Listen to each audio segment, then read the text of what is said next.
All right, peace, y'all. I'm Kojo Cluchette, and I'm currently serving a 52-year to life sentence. But today I want to share an excerpt from my younger life that I recall as palm tree shadows. I'll never forget the summer of 1984. The Olympics were in town, and not even the Rose Parade could compete with the pomp and circumstance. The city was going out of their way to clean up the streets.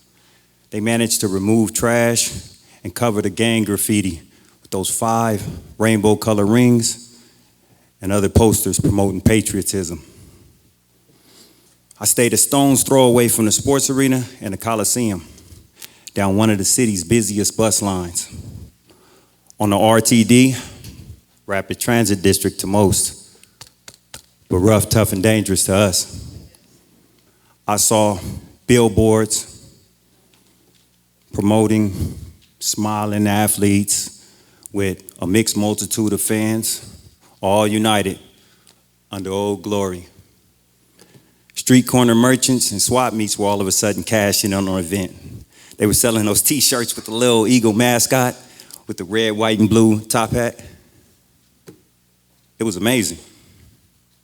It could have even fooled me if I didn't have to make a left off of Vermont, headed east down 83rd Street towards Hoover. There was no sign of the Olympics on my street. No athletes, smiles, diverse crowds, posters, unity, or patriotism. Only gold medals were the Cadillac medallions that dangled from the necks of our childhood idols, like the weightlifting champion, Thaddeus, with the peg leg and the Fleetwood Brougham. Flag bearer, underdog, who always wore the beanie, sweatshirt with the iron-on letters, and the knee-high socks, so a wad of money bulged out. Track and field, Dexter and Bird. Brothers, part-time hustlers, part-time smokers. And who could forget the twins, Ricky and Ronald? They were like triathletes. I remember a time they were moving fast down an alley behind a house with a whole refrigerator on a dolly. And when they fought what seemed like 20 dudes in the apartments next door, me and my brother Kobe watched. Through a hole, Kobe broke through the brick wall separating the properties using a hammer. Most of all, I remember that on one of the hottest days, we were out front in one of those kiddie pools, you get from Fedco. If it wasn't for the Olympics, we could have went to the community pool. But like always, moms made a way. That pool and a water fight were just as fun until that fun was interrupted by a car speeding backwards down the block. That was weird enough, but nothing when compared to the sight of seeing the twins acting like military troops giving chase on foot. They were running at top speed, then suddenly stopped. One taking a knee, the other one holding his shoulders to brace him as he let off shots from a sawed-off shotgun. We were out there dripping wet, just long enough to see him run a little bit further and repeat the maneuver before moms came out using that storied maternal strength to snatch each of us up by one arm, out the pool, on the porch, and in the house. Not everyone were winners that summer, and it wasn't all fun and games. Honorable mention goes to Constance, who stayed in the rear apartment with her sister Winnie, and occasionally babysat me to then have me babysit her 4-year-old son. It was so hot that summer, and I was so happy when she took me to the corner store for ice cream. I'm sorry, y'all. I can't remember the flavor. I can't even remember getting a chance to enjoy it, right? But what I do remember is dropping it when Constance pulled me to the ground after hearing gunshots. Her look of concern as she asked if I was okay made it even more memorable when I saw she had got hit in the leg. Blood was everywhere, and everyone was running out, screaming and yelling as if they got shot. Everyone except Constance.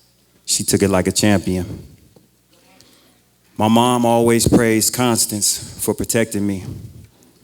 And I believe it was her desire to protect us that led to a psychotic episode when triggered by Henry Lee. I never heard that name before that day, right? But I'll never forget it. See, Henry Lee was one of the old cats that hung next door at Uncle Tim's apartment. They were like an amateur blues band, but spent most weekends drinking and making noise. This weekend, Mom stormed out the house wearing a big gray robe and popped up at Uncle Tim's doorstep. She was yelling for Henry Lee to bring his ass out. When several people tried to calm her down, instead of sending him out, Moms got even more upset and started to make more noise. Before long, the gangsters were trying to figure out what all the commotion was about. The attention seemed to embolden her because Mom got even more upset, then pulled out her shotgun, making sense of why she wore that robe in this heat. That's a twist that made me, as well as others, including Underdog, wonder, what set Moms off? It was as if she couldn't wait to be asked, because she started to hurl insults at everyone in Uncle Tim's apartment, then at the gangsters. Moms was questioning the manhood in not so polite manner of anyone who would allow a child molester to hang around. I later found out that was the dog whistle that called out the wolves. The gang issued Henry Lee the worst beating I've ever seen. Mind you, I'm from the same city as Rodney King. Sadly, that was just the beginning. This episode lasted like a week and a half. Moms went on high pedophile alert. She questioned us as a group, then individually. She was hysterical. The only whooping I remember getting from my mom was when she walked in and caught me laughing, taking her concern for a joke. Now, I don't know what she heard about Henry Lee. I don't even know if it was any truth to it. But what I did learn was that there's at least one no-go in a world of anything goes. That episode had my sister Kendra questioning her decision to come spend the summer with us. But the next one was the straw that broke the camel's back. See, with Kendra there, my mom felt more comfortable leaving, especially while my stepdad was off driving trucks. This time, he made it back home before she did and was visibly upset. When my mom finally made it home, days later, she was a mess.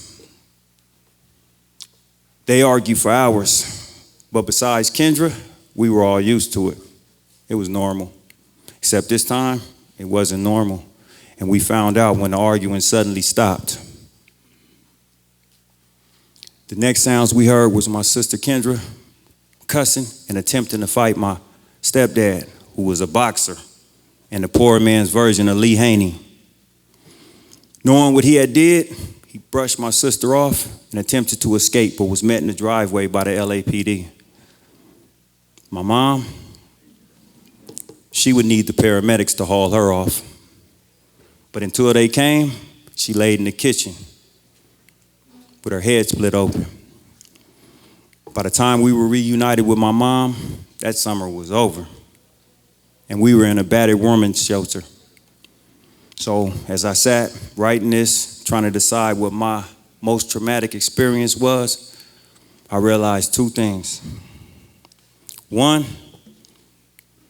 there's two separate Americas, right? One America is where dreams come true. Sunny California and the Hollywood Walk of Stars, all part of that America. Second, as far as I strayed away from that Olympic theme I began with, that's how far I stayed away from that America. My most traumatic experience was learning at 8 years old that my America, my California, and my Los Angeles only exist in palm tree shadows.